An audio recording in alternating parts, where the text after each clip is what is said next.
Israel এবং লেবাননের মধ্যে নতুন করে সংঘাতের ঘটনাকে কেন্দ্র করে অস্থির হয়ে উঠেছে মধ্যপ্রাচ্যের পরিস্থিতি।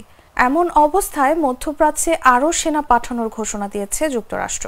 মার্কিন প্রতিরক্ষা দপ্তর পেন্টাগন এক ঘোষণায় জানিয়েছে, ইসরায়েল ও হিজবুল্লাহর মধ্যে সংঘাত বেড়ে যাওয়ায় মধ্যপ্রাচ্যে অতিরিক্ত সেনা পাঠাচ্ছে যুক্তরাষ্ট্র। বর্তমানে মধ্যপ্রাচ্যের বিভিন্ন দেশে 20,000-এর বেশি মার্কিন সেনা মোতায়েন রয়েছে। গত কয়েকদিন ধরে ইসরায়েল এবং লেবাননের মধ্যে পাল্টাপাল্টি হামলার ঘটনায় বহু হতাহতের খবর পাওয়া গেছে। ইসরায়েলের বিমান হামলায় লেবাননে নিহতের সংখ্যা বেড়ে দাঁড়িয়েছে 492 জনে। তাছাড়া আহত হয়েছেন আরও 1,645 জন।